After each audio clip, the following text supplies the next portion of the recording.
Good evening, नमस्कार, सत श्री अकाल। मैं शिवम एक बार फिर उपस्थित हूं आपके अपने YouTube channel education let's crack exam पर।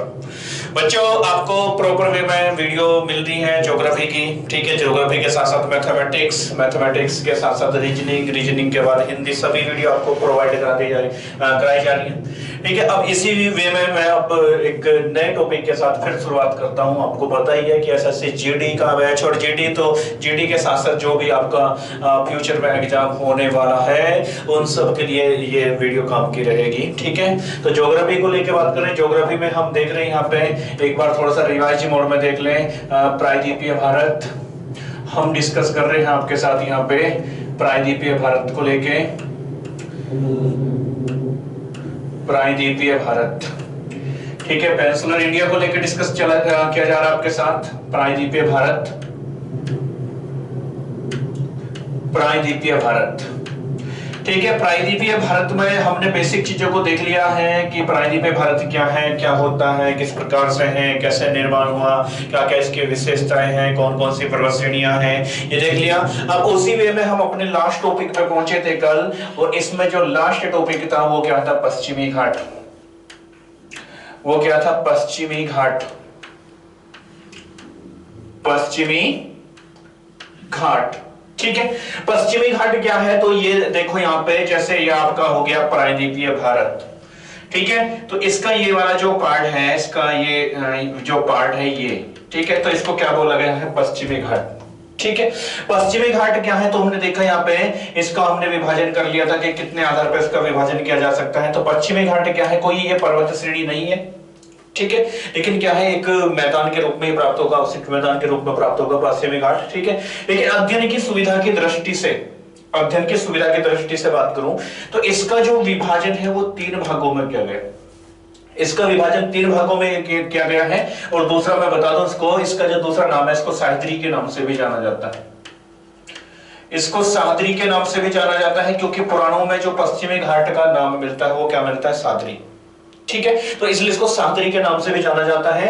और इसे 3 भागों में विभाजित किया गया है। 3 भाग कौन से हैं? तो एक बार देखेंगे यहाँ पे हम लोग, हालांकि लास्ट टाइम रिवीजन कराया था। तो सबसे पहले क्या होता है?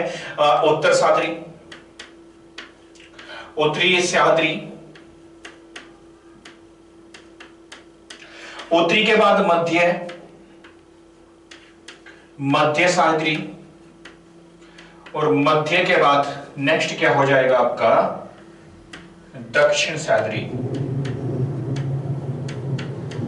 बच्चे थोड़ी अभी साउंड की प्रॉब्लम हो सकती है, कुछ अलग से अभी यहाँ से कार्य चल रहा है, ठीक है। तो इसलिए थोड़ा सा प्रॉब्लम हो सकती है वीडियो में, साउंड की रिकंस्ट्रक्शन का कार्य चल रहा है, तो इसलिए प्रॉब्लम हो सकती है, ठीक है। तो इसे 3 भागों में बांटा गया, उत्तरी सह्याद्री, मध्य सह्याद्री, मध्य सह्याद्री के बाद यहाँ से क्या हो गया? दक्षिणी सह्याद्री। एक बार हम इसे इस प्रकार से भी देख सकते हैं कि जैसे मान लो ये पश्चिमी घाट है, जैसे मान लो ये पश्चिमी घाट है, तो पश्चिमी घाट को 3 भागों में बांटा गया। तो पहले यहाँ पे एक नदी पड़ेगी जिसका नाम है ताप्ती नदी।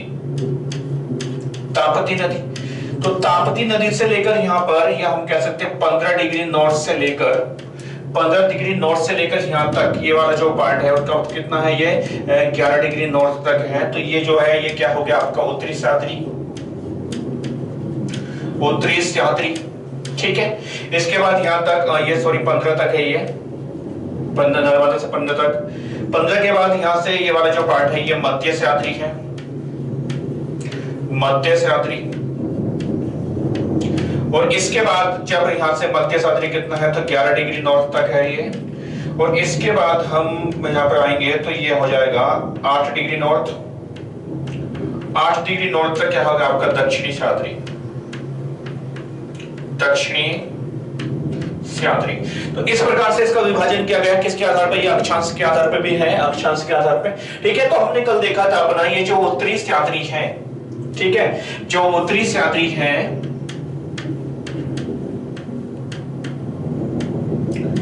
उत्तरी सह्याद्री, इसकी क्या विशेषता है? तो इसका जो सबसे हाईएस्ट पीक है, इसकी जो सबसे ऊंची चोटी मैं कहूं, इसकी जो सबसे ऊंची चोटी है वो कौन सी है? कलसुबाई। कौन सी चोटी ऊंची है? कलसुबाई, ठीक है। और कलसुबाई की बात करें तो ये कौन सी पहाड़ियों में पड़ेगी? महेंद्रगिरी की पहाड़ियों में, महेंद्रगिरी की सबसे ऊंची चोटी है, महेंद्रगढ़ श्रेणी की उत्तरी चोटी है ये कलसोबाई। ठीक है, हो गया था, कल डिस्कस करा था।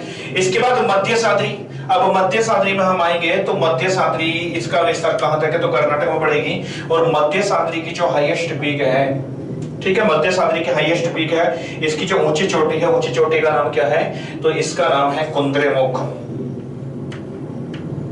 कुंद्रेमुख, ठीक है। और कुंद्रेमुख कहां पे पड़ेगी तो कर्नाटक में।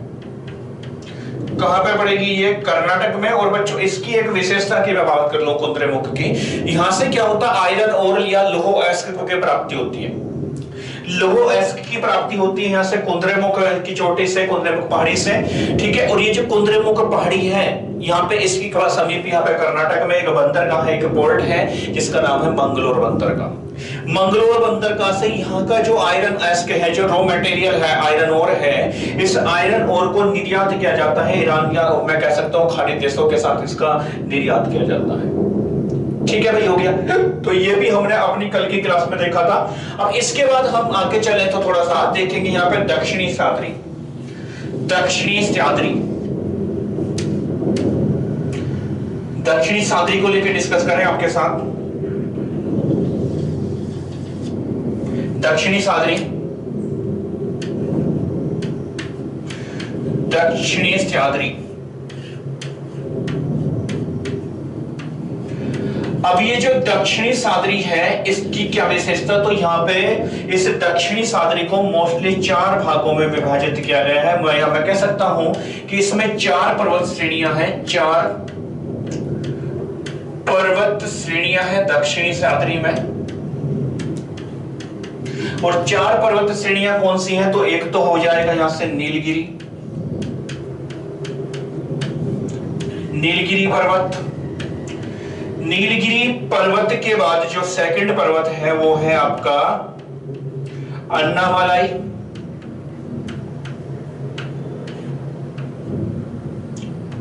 अन्नामलाई, अन्नामलाई के बाद कार्डेमम हिल, कार्डेमम या इलायची, इलायची की पहाड़ियां, इलायची की पहाड़ियां। और इसके बाद यहां पे एक और पहाड़ी होगी जिसका नाम है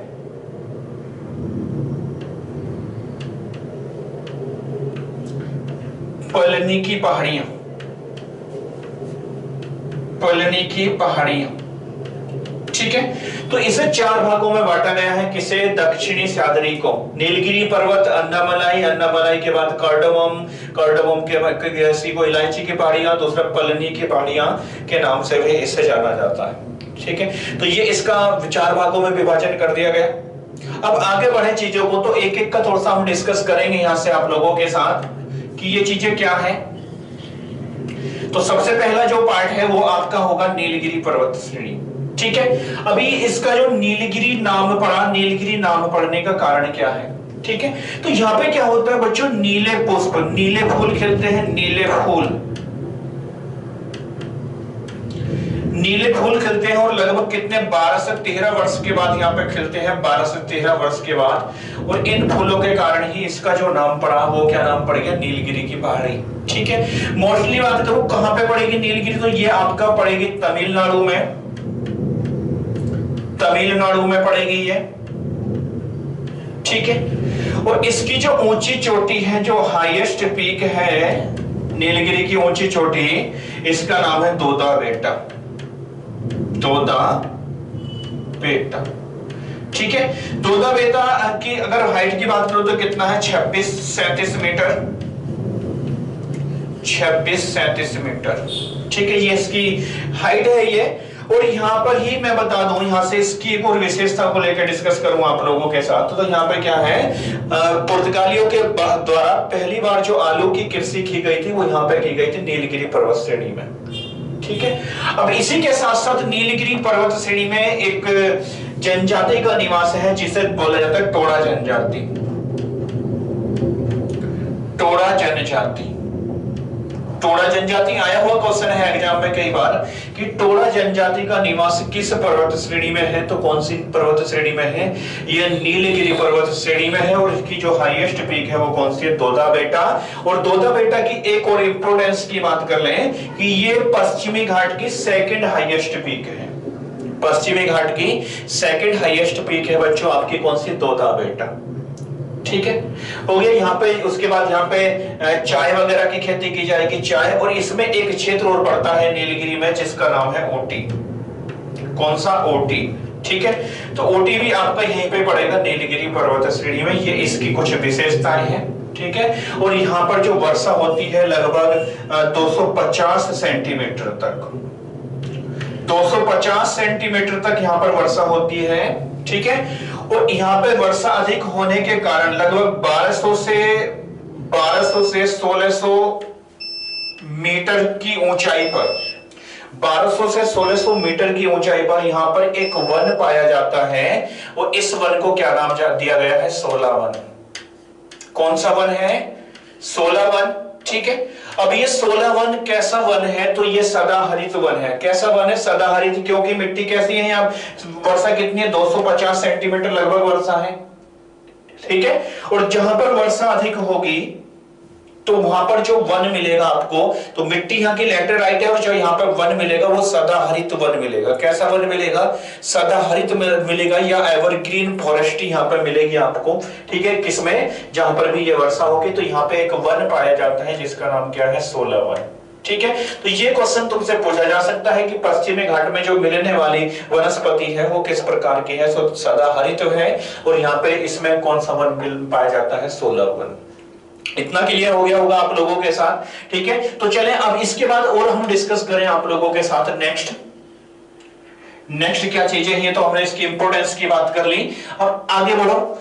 नेक्स्ट यहां से आएगा आपका जो सेकंड है वो क्या आएगा, अन्नामलाई। अन्नामलाई, अन्नामलाई की पहाड़ियां। ठीक है, और अन्नामलाई की जो हाईएस्ट पीक है उसका नाम है अन्नामुड़ी। अन्नामुड़ी कितनी ऊंची है ये, तो इसकी जो हाइट है 2695 मीटर, 2695 मीटर। ठीक है, और इसकी विशेषता है ये पश्चिमी घाट की सबसे ऊंची चोटी, सबसे ऊंची चोटी। यदि क्वेश्चन आए कि पश्चिमी घाट की सबसे ऊंची चोटी कौन सी है, ऊंची चोटी, तो वो आपका कौन सा हो जाएगा, ये हो जाएगा आपका अन्नामुड़ी या अन्नामुड़ी पर्वत श्रेणी, जो किसकी श्रृंखला है, ये अन्नामलाई का पार्ट है, अन्नामलाई का पार्ट है। ठीक है, और अन्नामलाई किसके अंतर्गत शामिल हो रहा है, ये तो अन्नामलाई जो शामिल हो रहा है ये किसके अंतर्गत शामिल हो रहा है, तो मैंने बता दिया ये सादरी का कौन सा वाला पार्ट है, दक्षिणी सादरी है। हो गया, कहां पे स्थिति, तो केरल में होगा। स्थिति कहां है, केरल में। और यहां पर भी जो वर्षा होती है वो कैसी वर्षा होती है, यहां पर भी शीतकालीन वर्षा अधिक होती है, शीतकालीन वर्षा, शीतकालीन वर्षा। और यहां पे शीतकालीन वर्षा के साथ साथ यहां पे क्या होगा, यहां पे मसालों का अधिक उत्पादन होता है, मसाले अधिक उत्पादन होंगे। और मसाले किस मिट्टी में उत्पादित होते, तो लेटेराइट मिट्टी में, लेटेराइट मिट्टी यहाँ की मिलेगी। ठीक है, तो ये इसकी विशेषता है, अन्नामलाई की विशेषता। अब आगे बढ़ो चीजों को, तो पहले नीलगिरी देखा, नीलगिरी के बाद अन्नामलाई है। अब अन्नामलाई के बाद जो नेक्स्ट है वो आपका आएगा कार्डामम हिल या इलायची की पहाड़ियां। सी में क्या है, कार्डामम, मम, या इस कार्डामम को ही बोला जाता है इलायची, इलायची मलाई। मलाई, देखो मलाई का मतलब बच्चों ये है कि यहां से मलयालम है, मलयालम के आधार पर ही ग्रंथों में ये मलाई शब्द बना है। ठीक है, तो कार्डामम या इलायची की पहाड़ियां, और कार्डामम या इलायची की पहाड़ियों की बात करें तो यहाँ पे इलायची सबसे अधिक प्राप्त होती है। ठीक है, अब इसकी जो हाईएस्ट पीक है वो है देवर मलाई, देवर मलाई। किसकी ऊंची चोटी है, ये कार्डामम हिल की। इसके बाद डी में कौन सी बताया था मैंने, यहां से पलनी की पहाड़ियां, पलनी की पहाड़ियां, ठीक है। तो ये पलनी की पहाड़ियां इसका फोर्थ पार्ट है। तो इस प्रकार से यहां से दक्षिण सादरी है। तो एक प्रकार से इस प्रकार से भी आप लोग देख सकते हो कि सबसे पहले जो पहाड़ी है वो कौन सी है, नीलगिरी, नीलगिरी के बाद अन्नामलाई, अन्नामलाई के बाद कार्डमम हिल, और यहाँ पे जो पड़ेगा आपका वो क्या पड़ेगा, पलनी की पहाड़ियां। तो इस प्रकार से विभाजन हुआ है किसका, पश्चिमी घाट का, ठीक है। तो पश्चिमी घाट के विभाजन को हमने देख लिया, हो गया अपना क्लियर है। एक एक क्वेश्चन जो आने वाला है क्वेश्चन आपका यहां से बच जाएगा। अब एक और विशेषता की मैं बात कर लूं आप लोगों के साथ, ये जो पश्चिमी घाट है यहां पर जैव विविधता सर्वाधिक है, जैव विविधता सर्वाधिक है। यदि क्वेश्चन आता है कि भारत में सबसे अधिक जैव विविधता कहां पर पाई जाती है, बायोडाइवर्सिटी कहां पर पाई जाती है, तो वो है आपका पश्चिमी घाट, ठीक है। और पश्चिमी घाट के साथ साथ यहां पे मैं बता दूं जो उष्णकटिबंधीय क्षेत्र होगा, ट्रॉपिकल जो जोन होगा वहां पर सबसे अधिक जैव विविधता पाई जाती है। क्लियर हो गया। चलो अब इसको देखो। अब इसके बाद हम बात करेंगे आपके साथ पूर्वी घाट। नेक्स्ट क्या है, पूर्वी घाट।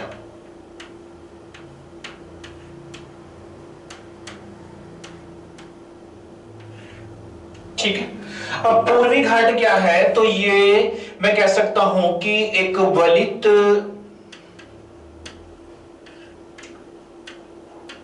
पर्वत श्रेणी है जो अवसादों के कारण या अपर्दन हो चुकी है, जो अपर्दित हो चुकी है।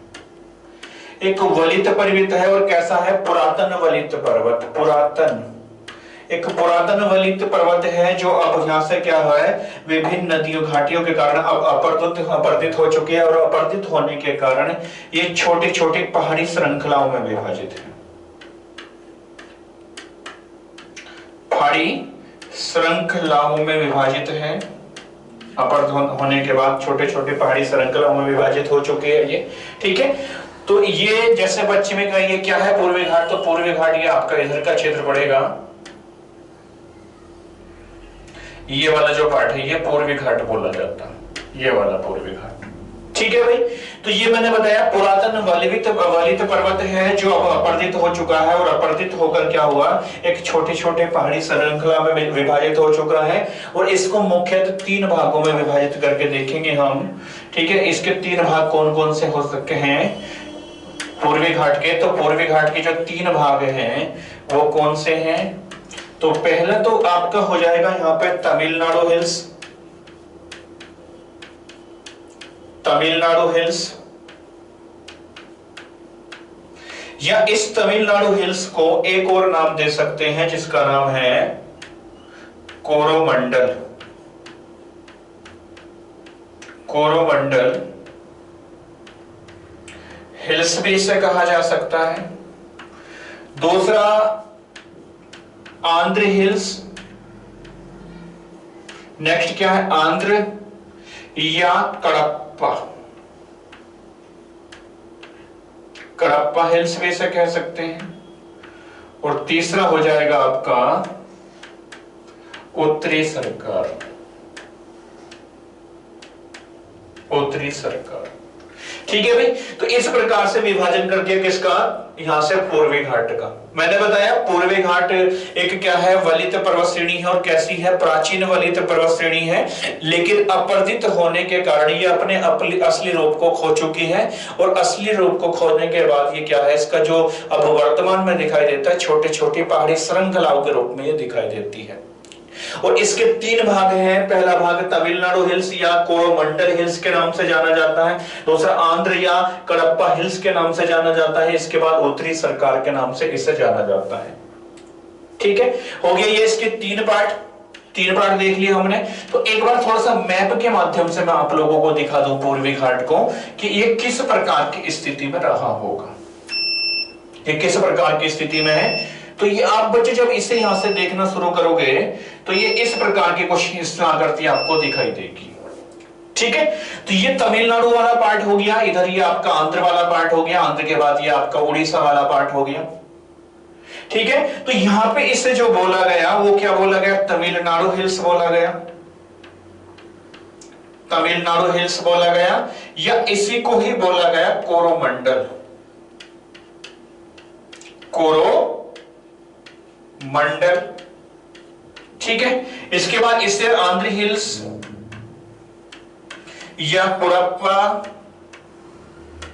और ये वाला जो पार्ट है ये किसका बोला जाएगा, उत्तरी सरकार, क्योंकि उत्तरी सरकार ये उड़ीसा के जो तट है उसे उत्तरी सरकार के नाम से भी जाना जाता है। ठीक है, अब ये जो आपका ये तमिलनाडु हिल्स वाला जो पार्ट है इसे मैं इधर देखो तो यहाँ पे इसमें कुछ पर्वत श्रेणियां पाई जाएंगी तमिलनाडु हिल्स में। तमिलनाडु हिल्स में कुछ पर्वत हैं, यहाँ पे हिल्स मतलब कुछ पहाड़ियां हैं, और कौन कौन सी पहाड़ी है यहाँ पे, जैसे जावड़ी की पहाड़ियां, जावड़ी के बाद सेवरॉय, सेवरोड के बाद सेवरोय के बाद आपकी यहां से सिरुमलाई, और सिरुमलाई के बाद एक आपका हो जाएगा यहां से पंचमलाई, ठीक है। तो ये कुछ पर्वत श्रेणियां हैं, ये अगर इसको एक इस प्रकार से हमें क्रम में सेट करना होगा तो यहां पे मिलेगी आपको सेवरोय की पहाड़ियां, सेवरोय के बाद यहां पे पहुंचोगे जावड़े की पहाड़ियां, इसके बाद यहां से सिरोमलाई, और सिरोमलाई के बाद यहां पे आप पहुंचोगे तो यहां पे आपको मिलेगी पंचमलाई। इस प्रकार से पहाड़ी आपको मिलेगी, ठीक है। तो 5 क्षेत्रों में बांटा गया ऐसे। और यहां पे अगर मैं बात करूं तो यहां पे जो कुल वर्षा है, यहां पर जो वर्षा होगी, वर्षा कितनी होगी यहां पे, तो यहां पे वर्षा होगी 100 सेंटीमीटर लगभग वर्षा होती है, यहां पे 100 सेंटीमीटर। और ये 100 सेंटीमीटर जो वर्षा होती है होती है आपके शीतकाल में, शीतकालीन वर्षा, या हम कह सकते हैं कि ये वर्षा लौटते हुए मानसून से होगी। अब जब ये लौटते हुए मानसून से वर्षा हो रही है तो यहाँ पे ये वर्षा है तो यहाँ पे एक मिट्टी बनाएगी जिसका नाम है लेटेराइट मिट्टी, लेटेराइट मिट्टी। और लेटेराइट मिट्टी होने के कारण यहाँ पे एक धातु पाई जाती है, यहाँ पे एक खनिज पाया जाता है जिसका नाम है एल्यूमिनियम, एल्यूमिनियम, ठीक है। यदि क्वेश्चन आता है कि एल्यूमिनियम किस पहाड़ियों में है तो ये यहाँ पे मिलेगा। ये कौन सी पहाड़ी, जावड़ी की पहाड़ियां, सेवरोय की पहाड़ियां, सिरुमलाई की पहाड़ियां, पंचमलाई की पहाड़ियां। हो गया क्लियर? चले अब इसके बाद यहाँ पे आओ आंध्र या कुड़प्पा हिल्स, आंध्र या कुड़प्पा हिल। तो इसके अंदर भी कुछ पहाड़ियां मिलेंगी यहां से, ठीक है। कौन सी पहाड़ी मिलेंगी तो एक बार देख लो इसको भी, इसको भी देखो एक बार।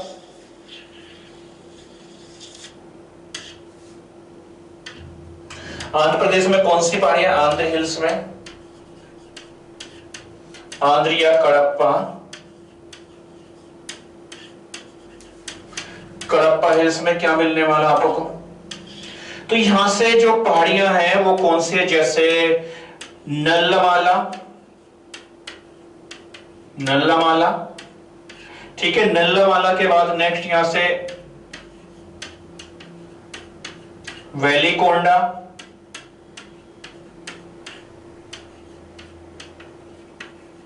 पालकोंडा, ठीक है। और इसके बाद है येरुमाला। ये कुछ पहाड़ियां हैं और ये पहाड़ियां कहां पे हैं तो ये आपकी पड़ेंगी आंध्र प्रदेश में, आंध्र प्रदेश में ये पहाड़ी मिलने वाली है आपको, ठीक है। और जो किसका पार्ट है ये आंध्र हिल, ये पूर्वी घाट का ही एक पार्ट है, या पूर्वी घाट का पार्ट है आपको, ठीक है। तो नाम दे देगा कि जो नलवाला पर्वत श्रेणी है ये पहाड़ी है कौन से राज्य में है तो आंध्र प्रदेश में पड़ेगी। और किसका पार्ट है ये पार्ट है पूर्वी घाट का पार्ट है, ठीक है भाई। अब इसके बाद आगे बढ़ो, आगे बढ़ेंगे तो यहां पे देखेंगे हम नेक्स्ट, मैंने बताया उत्तरी सरकार, उत्तरी सरकार। तो उत्तरी सरकार कहां है तो ये है उड़ीसा का पार्ट, किसका पार्ट है, उड़ीसा। और इसकी जो सबसे हाईएस्ट पीक है वो है महेंद्रगिरी की पहाड़ियां, महेंद्रगिरी की पहाड़ियां, महेंद्रगिरी की पहाड़ियां। तो ये क्वेश्चन आप लोग उससे पूछा जा सकता है कि जो महेंद्रगिरी की पहाड़ियां ये भारत के किस राज्य में है? तो उड़ीसा में है ये। ठीक है भाई, इतना क्लियर अगर आपको हो गया होगा तो कमेंट में बेटा बता देंगे। कोई समस्या अगर है तो बताएं कमेंट में कि किस प्रकार की समस्या है और हमें क्या सुधार करने की आवश्यकता है। तो थोड़ा सा साथ साथ हमें थोड़ा सजेशन भी दे दिया करो ताकि हम चीजों में थोड़ा इंप्रूवमेंट कर लें, है ना। चलो भाई, हो गया। तो हमने पूर्वी घाट को भी देख लिया और इसके साथ साथ पश्चिमी घाट को भी देख लिया। पश्चिमी घाट और पूर्वी घाट क्या है ये हमने देख लिया। ठीक है, अब मैं थोड़ा सा टॉपिक बदलूं यहां से। तो टॉपिक में जो हम डिस्कस करेंगे आपके साथ वो क्या हो गया, नेक्स्ट टॉपिक है तटीय मैदान। तटीय मैदान, ठीक है भाई। मैंने बताया था कि जब भौगोलिक विभाजन करें भारत का, तो भारत को भौगोलिक विभाजन में देख तो सबसे पहले क्या वो उत्तर की विशाल पर्वतमाला, और विशाल पर्वतमाला क्या है तो मैंने उसमें पढ़ा दिया आपको हिमालय पर्वत श्रेणी। हिमालय पर्वत श्रेणी की क्या क्या विशेषताएं हैं, कितनी पर्वत श्रेणी है वो देख लिया हमने। दूसरा मैंने आपको बताया था प्रायद्वीपीय भारत, प्रायद्वीपीय भारत भी हमने देख लिया कि क्या क्या विशेषताएं हैं। इसके बाद पश्चिमी घाट पूर्वी घाट भी हमने देख लिया। अब इसके बाद एक टॉपिक क्या क्या तटीय मैदान। तटीय मैदान का मतलब ये है कि ये जो यहाँ से प्रायद्वीपीय भारत है इसके यहाँ पे नदी घाटियों के द्वारा, मतलब नदियों के द्वारा जो मैदान बनाए गए हैं अवसाद लाकर जो मैदान बनाए गए हैं, उधर इधर से जो समुद्रों से लहरें उठती हैं और लहरें उठने से जो यहाँ पे अवसाद इकट्ठा हुआ है, इस अवसाद से जो मैदान बने हैं। ठीक है, मैं क्या बता रहा हूं कि नदियों के द्वारा जो अवसाद लाकर मैदान बने यहाँ पे इसका निक्षेप कर दिया गया और निक्षेप से इधर से क्या हुआ समुद्र से लहरें उठी, ज्वार भाटा जैसी स्थिति है। तो यहाँ पे तटों पर जो मैदान बनाए गए हैं, तटों पर, तो इनको क्या बोला जाता है? तटीय मैदान। तटीय मैदान, तो तटीय मैदान में आपको दिखाई दे रहा होगा एक तो क्या है पूर्वी मैदान है और दूसरा आपको क्या हो जाए, दूसरे को क्या बोलेंगे? पश्चिमी मैदान। पश्चिमी मैदान, ठीक है। लेकिन जब हम बात करें अध्ययन की दृष्टि से, तो अध्ययन की दृष्टि से इनका अलग अलग नाम से जाना जाता है इसे, और आपके एग्जाम का ये क्वेश्चन बहुत ही ज्यादा काम का होता है। ठीक है भाई, हो गया। तो ये जो तटीय मैदान है इसकी जो मैं आपको व्याख्या देने वाला हूं क्या है तटीय मैदान, तो ये मैं आपको नेक्स्ट वीडियो में बताऊंगा। ठीक है, अब तक वीडियो को केवल इतना ही देखो यहां तक। ठीक है, बाकी जो नेक्स्ट टॉपिक होगा उसके लिए मैं एक अलग वीडियो बनाऊंगा। तटीय मैदान क्या होते हैं, इनकी क्या क्या विशेषता है और भारत में किस किस नाम से जाना जाता है, इनको किस प्रकार के मैदान है ये। ठीक है, तो बच्चों अगर वीडियो आपको अच्छा लग रहा है तो वीडियो को सब्सक्राइब कर, मतलब वीडियो को शेयर करें, लाइक करें। ठीक है, लेकिन साथ ही साथ वीडियो को शेयर भी करते रहें ताकि दूसरे बंदे तक वीडियो पहुंचे और कंटेंट मिलती रहेगी, इससे हमारा भी हौसला बढ़ेगा। ठीक है बच्चों, बाय, मिलता हूं अपनी नेक्स्ट वीडियो में।